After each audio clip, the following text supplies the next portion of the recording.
मालकिन हम हई, रउआ कैसे हमरा पैसा पे हाथ लगा देनी? छोड़ी। हाँ, तू ही बाड़ू मालकिन, गिना अपन पैसा। इनकर पैसा छू देता नी तब पैसा इनकर घट जाता। गिनबे नु करब। हाँ?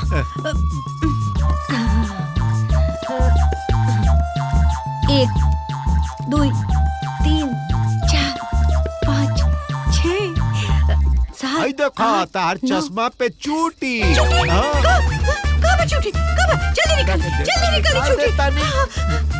जल्दी निकाली, नहीं तो हमरा के काट ले। हल्की चूटी। हाँ, जल्दी करी। हाँ, निकल गई। हाय, निकल गई। हाँ।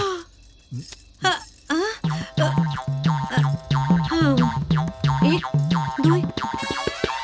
रउआ ई बताई कि जब भी हम पैसा किने नी, रउआ कोनो न कोनो बहाना से हमार चश्मा निकाल लेली।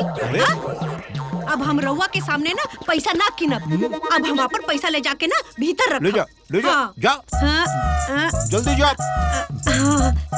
3 4 5 6 7 8 9 10 11 12 13 14 15 16। हाँ, सब।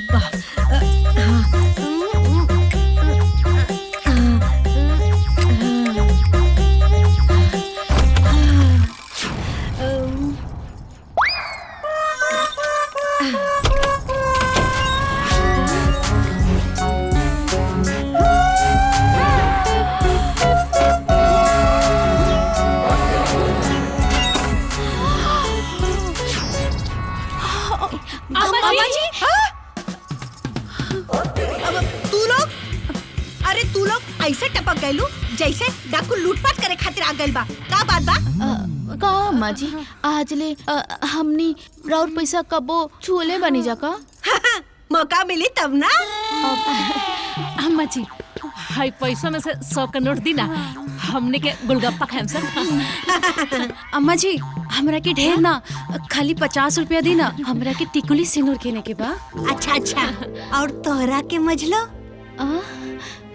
अम्मा जी, अब रउआ तो जाना तनी, हमरा के 3 लाख रुपया के जरूरत था। IVF से बच्चा पैदा करे के प्लान करे के बा। अपन मुंह देख ले बाड़ू। आइल बाड़ू पैसा ले। चलो निकला यहाँ से। पैसा लाई है। रख गई हम अपन छुपा के। कंजूस, मक्खी जूस, बुढ़िया। देखी तो हमने के डाकू बुझा तारी रे। बुढ़िया के जाके एक लाठी मार के आई का। चुप रहा ना दीदी। 11/11/2024। हाँ, 36,000। हाँ, 56,65,336। हाँ, मुझे तो सब पैसा अपना साथे लाद के लेके जाइए। ए दीदी, रउआ सुननी है कि ना कि का कहत रहनी है कि हमरा के घर में अपना अलावा क्यों पे भरोसा नहीं की। बुढ़िया हमने की 1-1 रुपया खातिर कितना तरसावतिया हो। अरे सब भगवान विचार करी है। ई गौवा में की को ऐसन सास बिया हो कि अपना पतोहन के एगो गुलगप्पा खाए के भी 1 रुपया नहीं देत। ऐसे बुझा तो हमनी के काला पानी के सजा काटा तनी सन। ए दीदी, ये सब छोड़ी। हमने के मर्दों कौन लायक बाड़न सन, कबो ही ना कहलन सा कि अपन माई से 2 रुपया चुरा के हमने के हाथे पे रख दी। कतना लाज के बात बा, कतना लाज के। अरे जेकर मरद इतना नोट छापता, ओकर बेटी जाकर ननिहाल में पढ़त। बताओ। ए से ना दीदी, हम ही सोच ले बानी कि अभी हम बच्चा उच्चा के प्लान के बारे में कुछ ना सोचब ना। बाकी हम ना मानब। 3 लाख चाहिए तो चाहिए बस। बाकी हम IVF से बच्चा करा के ही रहब। अरे खाना बनल कि खाली खाना चाहिए। हाँ, ले जाके एक थरिया खिया दो। 10 मिनट में रेडी हो जाई। बाबूजी, हमनी के तीनों भाई एक ही दुकान में कहिए से काम करत नहीं जा। हाँ, तो उसी का भइल। ए माई, हमनी के तीनों भाई के अगर एक गो दुकान हो जाई तो कितना बढ़िया होई। हाँ। ए बबुआ, एकरा से फायदा। अरे बाबूजी, उसे व्यापार बड़ा हुई, उसे ज्यादा रुपया आई और बहुत कुछ फायदा होला बाबूजी। हम बुड़बक नहीं खे बाबू, पता बा हम पाई पाई जोड़ के रखा तानी होलसेल दुकान खोले खातिर, और ऊपर हम अपन नाम लिखवाई गायत्री देवी होलसेलर। और पता बा बाहर कुर्सी लगा के हम ही बैठब। ए बूढ़ी, अरे माइयो तारा के पता बा होलसेल दुकान खोलना में कितना पैसा लागेला? हाँ पता बा हमरा के। हाँ अरे यही से हम रखले बानी 56,65,336 रुपया जमा करके रखले बानी।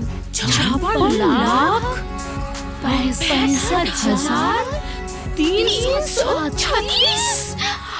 बाप रे बाप, हाय बुढ़िया इतना पैसा रखले बिया आ हमनी के एगो गुलगप्पा खाए खातिर तरसावत दियो। बाप हो बाप, इतना पैसा आ घर में? ए बूढ़ी, हाँ तब तक तारा के लूटे के चाहिए। हाँ लूटे के चाहे तो लूटे ना, छीन के दिखाई तो बताई। ए बूढ़ी चढ़ावा मत, ना तब बंदूक सीना पे तान के लूटिए ले। बात सीना पे बंदूक धरिया, पहले खाना खा। भाई देखो बुढ़िया के पास कितना पैसा बा, एकरा बाद भी हमनी के 5 रुपया के टिकलू के पत्ता खातिर के तरसा दिले बिया बुढ़िया। मुझे तो सारा पैसा बुढ़िया सिरहाने लेके गई है। सिरहाने भगवान रउआ के करोड़पति बना दिए। अम्मा जी सुनत काहे नहीं खू? अम्मा जी, अम्मा जी, अम्मा जी, अम्मा जी, रुकिए ना। अम्मा जी रउआ इतना पैसा रखले बानी, हमनी के तीनों दियादिन के 1-1 रुपया खातिर तरसावत तानी, आखिर ई पैसवा का करे? बात तो सही कहा ताड़ू। अच्छा ही बतावा तोरा के कितना पैसा चाहिए? बस उहे 150-200 रुपया। अच्छा में हमार छोला भटूरा, समोसा और गुलगप्पा हो जाए। अच्छा और तोहरा के? 3 लाख। वो काहे खातिर? वो IVF से बच्चा के प्लान कैले बानी। अच्छा सुई वाला बच्चा। हाँ। अपना दम पे तो बच्चा पैदा होइए नहीं के सकत ना। और दुल्हन तोहरा के कितना पैसा चाहिए? ज्यादा ना, 16,000 रुपया। हाँ का करबू तू? पायल और जोधा बिछा किने के बा। अच्छा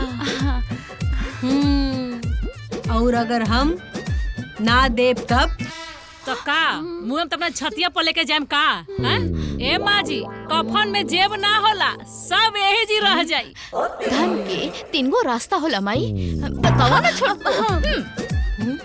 दान, भोग, न तो नाश। दान तो रवा करे नी ना। भोग भी तो ना खुद करब ना हमनी के करे दे। फिर नासे न होई। बात तो सही कहा ताड़ू ए दुल्हन। अरे तू लोग तो हमार आँख खोल देलू। तो दे पैसा। हाँ काहे ना, पैसा चाहिए। हाँ पैसा चाहिए, पैसा चाहिए। कारे कुकुरिया, तोहनी के बाप देले राने हमरा के पैसा। अगर हमरा पैसा पे नजर गड़लू ना तो आँख फोड़ दे। हाँ और हमरा पैसा के बारे में उठपटांग बोलू ना तो मुंह सिल दे। हाँ और ओकरा से मन ना मानी ना, ऐजा पकड़ के मुंह खून दे। भागा यहाँ से। हाँ आई है सब जनी हमरा के उपदेश दे। भागा, पैसा चाहिए।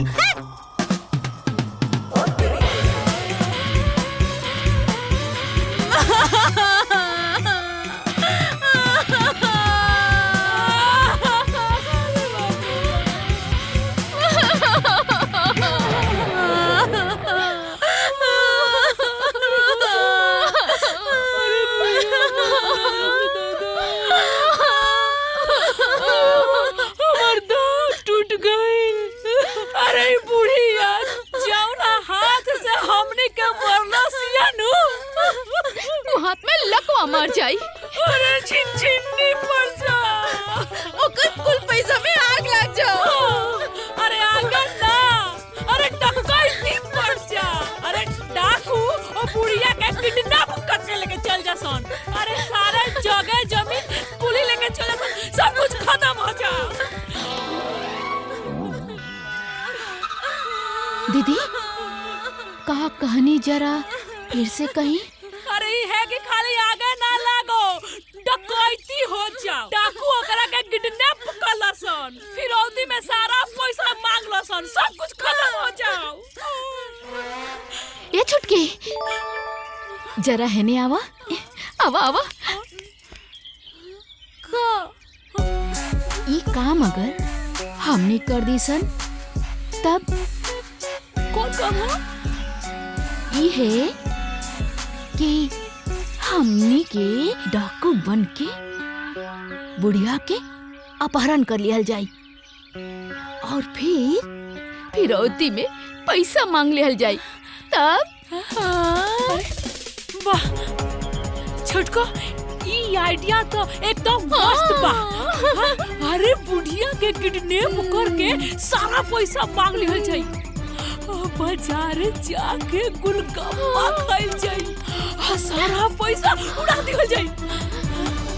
अरे ई बुढ़िया, अरे एक रुपया खातिर हमने के कितना तरसावे हो दीदी। ना दीदी लोग वो डाकू साकू होई, गोली वोली चली और जान चल जाई तो ऐसन पैसे का का फायदा? हमें प्लान के हिस्सा नहीं की भाई। चुप बैठ। Plan final. डाकू बन के बुढ़िया के अपहरण होई तो होई। ठीक बा दीदी, आप कहानी मने भगवान कहानी। माई बाबूजी अभी तक सुतले बड़न लोग का? कैसन बात करत तार भैया? मैंने सबसे पहले जागे वाला आदमी और सबसे बाद में उठी। उहे तो। अरे लेकिन माँ कहाँ वो लोग? पता नहीं। चाय ली लोगी। हाँ भाभी देखा तनी जाके।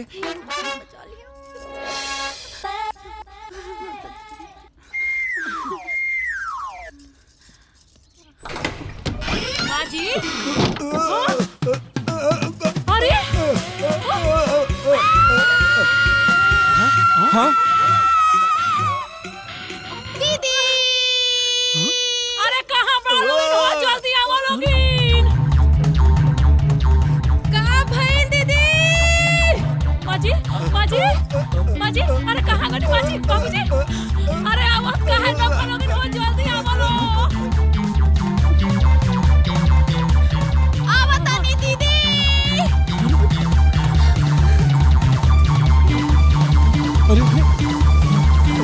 अरे जब अरे बाप रे, ई का भइल बाबूजी? ई सब कैसे भइल दीदी? अरे भैया क्या चल बा? अरे भैया चल चल जल्दी जल्दी। अरे बाबूजी, ए बाबूजी, माई माई माई माई बाबूजी, ए बाबूजी, बाबूजी का भेल? जल्दी खोल बाबूजी। ए बाबूजी के का भेल? अरे खोलो भैया।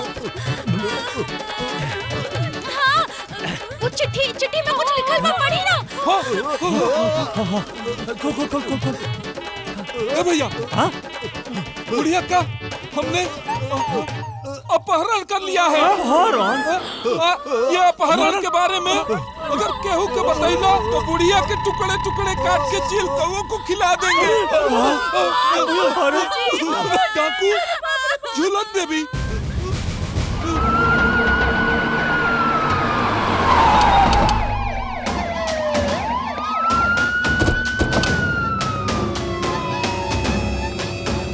घर आओ। जी साहेब। का बात बा दरोगा जी?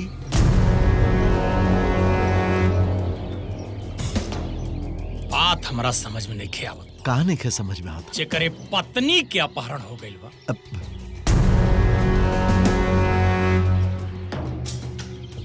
जेकरा माई के अपहरण भइल बा,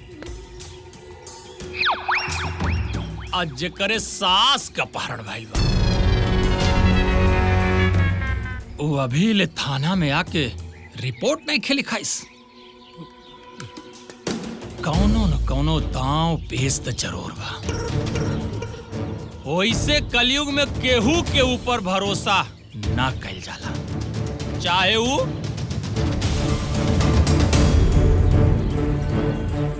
पति होके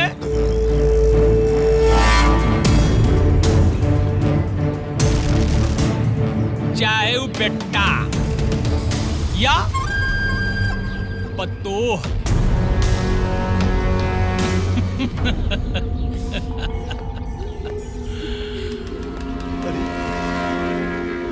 वैसे भी आजकल सास पतों के बड़ा लफड़ा चल रहा बा।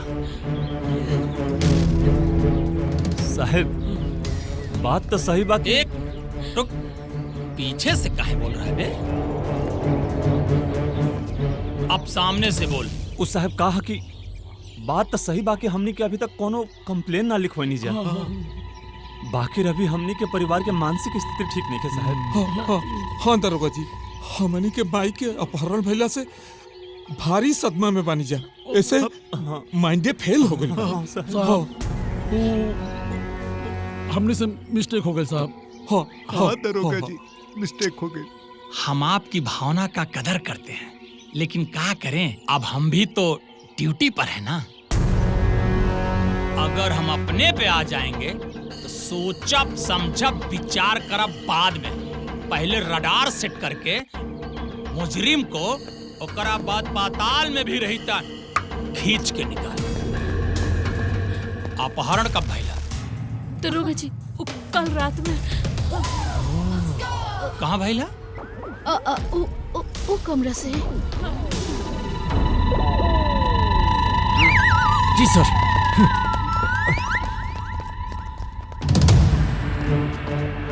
अपहरण कितना बजे भइल? अपहरण राती में भइल बा, तो हमने के कैसे पता हो कि कितना बजे भइल है अपहरण? दरोगा जी आई देखी सबूत। यहाँ रसरी भी मिलल बस। घर के भेदी लंका ढावे। ई अपहरण में भी परिवार के केहू न केहू के हिस्सा बा। ई अपहरण में आपन केहू न केहू जरूर शामिल बा। जे भी शामिल बा वो आगे आ जाए ना ता हम अपना पर आ जाए ना, पाताल में भी जाके ओकरा के खोज निकालब।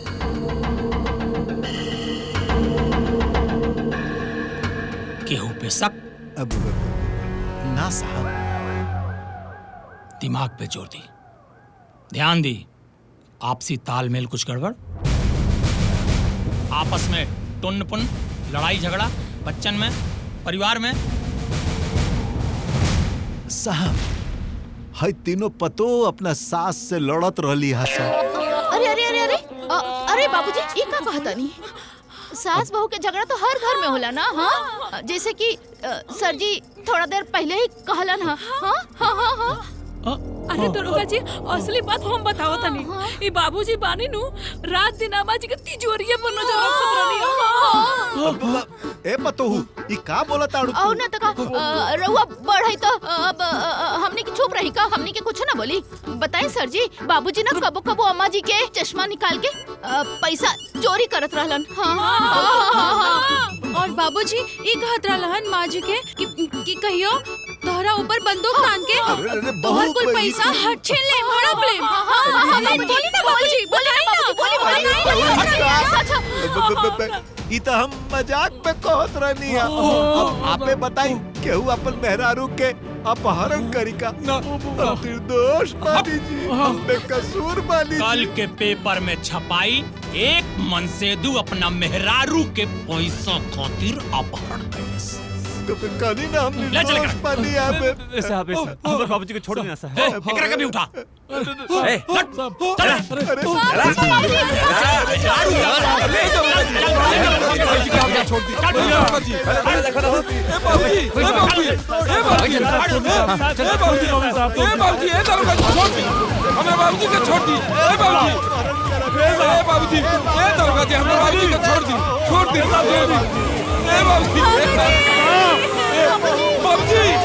बाबूजी बाबूजी भैया आराम से छोटू, बाबूजी आराम से आराम से बाबूजी। बाबूजी आराम से। हाँ भैया हाँ। अरे जा लोग अंदरवा जाके तेल में जे हरदी गरमा के लेके आओ। जा जी बाबूजी कर आराम से बाबूजी। बहुत दर्द है बाबूजी ना। दर्द होता बहुत मजे बड़न सो।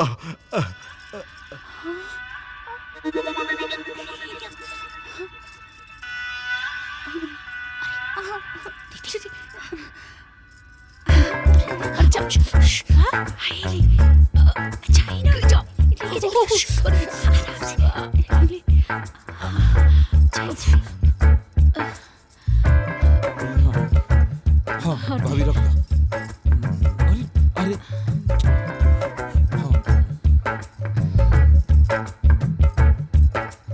बाबूजी हमने के माफ कर दी।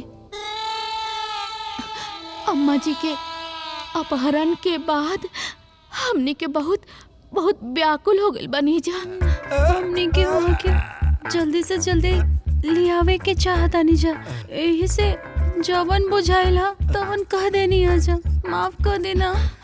बाबूजी रउआ अम्मा जी के अपहरण नहीं की कैले ना, लेकिन बंदूक दिखा के डरावत रहनी ना। अरे बेटा का मालूम रे, पुलिस वाले लोग डाकुअन के पकड़े के बदला हमरे के ले जाके कूट देलन से रे। अरे कहीं जोर से घाव लाग गइल बा का? चलो भागा यहाँ से, भागा यहाँ से, जल्दी भागा। देखा लोग, ढेर परपंच मत फैलाओ लोग।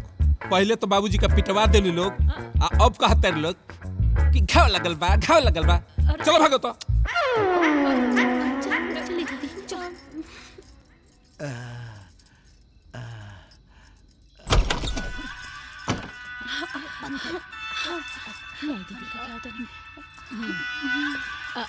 हो जा बढ़ चल। अरे दीदी, अरे अरे अरे अरे अरे पकड़ जा, पकड़ जा।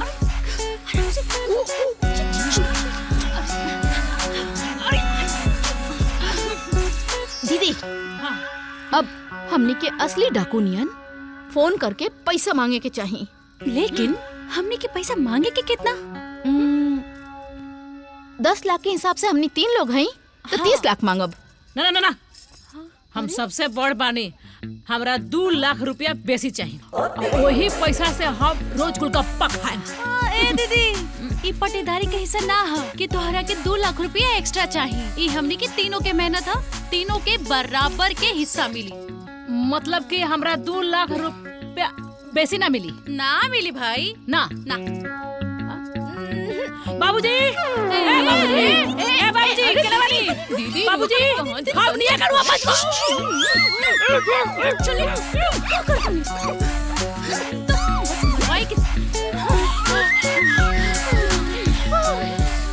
मरवा दिया कहियो। महारानी, रउआ के हम 2 लाख ज्यादा दे, लेकिन हमने के सारा प्लान पर पानी मत फेरी, पानी मत फेरी। चुप रही, चुप। जी सरदार, राव आज्ञा का पालन होई सरदार।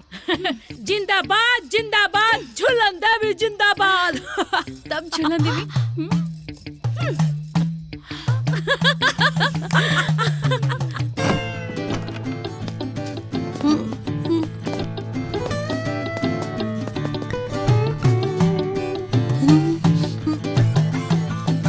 सरदार, बुढ़िया को ठोक दिखा। मजाक करता निसार। ए बुढ़िया, उठ।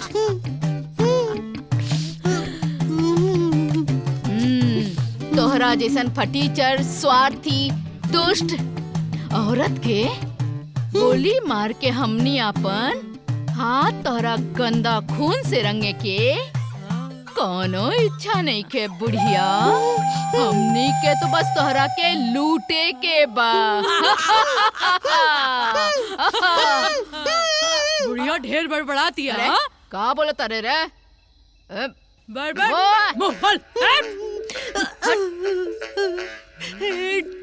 डाकू लोग हमरा लगे कुछ नहीं के बा, हमरा के छोड़ दी, हमरा के छोड़ दी। हमनी के पता बा तहरा पास बहुत पैसा बा। बुढ़िया, बड़े डाकू सरदार, ई बुढ़िया के बुढ़वा के फोन लगावा। जल्दी लगावा। हाँ, बुढ़िया ढेर फड़फड़ा दिया। देखा तो केकर फोन है? हाँ लाओ दे ना, लाओ हमके दो। हेलो अब बढ़िया ढेर गोली ठोक दे, अबे मार दे। अब हम डाकू झुलंदे भी बोला तानी।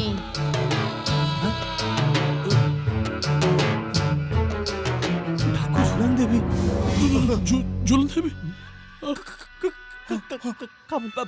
प्रणाम डाकू जी।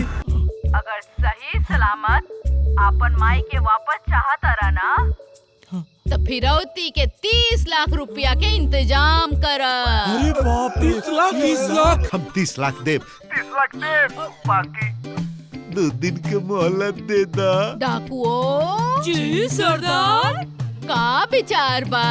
दिया जाए टाइम। अब रहो 2 दिन बाद फिर पहुंच जाए। करला पैसा के व्यवस्था। और हाँ, अगर कोनो होशियारी कैला के कोशिश कैला ना तब बुढ़िया के लाश मिली, लाश। अरे ना ना ना ना ना। अब का हुई? स्विच ऑफ करो, स्विच ऑफ करो। ए बाबूजी, छोड़ी पुलिस उलिस के चक्कर। देखो तनी रोआ के बिना माने मतलब के कतने कूटी देले बारे सा। आए घर में पैसा रखल तो बा, दे दी, आई झंझट खत्म करी। ए बेटा, हम एगो बात सोचत रहनी। का बाबूजी? मान लो वो बुढ़िया खींच तान के 4-5 साल और जी। अब तू ही लोग बतावा, बुढ़िया के रहला से अरे बाप रे, हमनी के का फायदा बा? उल्टा ओकरा रहला से हमनी के टेंशने रहेला। हम तो एगो बात कहतनी, ओके नु डकोन के लगे छोड़ दिहल जा।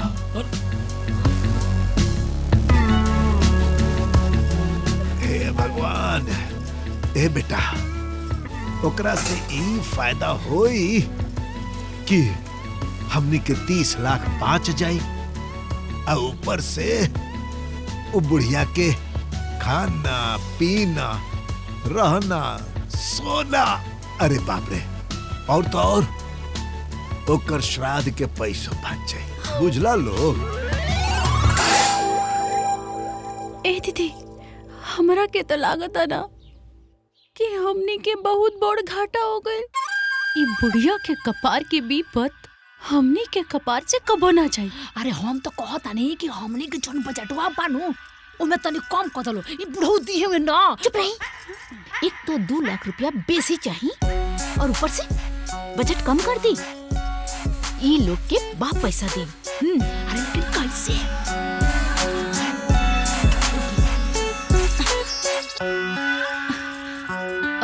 बाबूजी, रउआ कैसन पति हैं? रउआ के अम्मा जी से ज्यादा प्यार आज पैसा से हो गइल बा का? अरे बेटी, ए तरा ढेर बुझाता। बाबूजी जोन कहता रे नु ठीक कहता रे। हाँ। अरे रुआ बेटा है कि कसाई जी क्यों अपने माई के संगे ना करेला?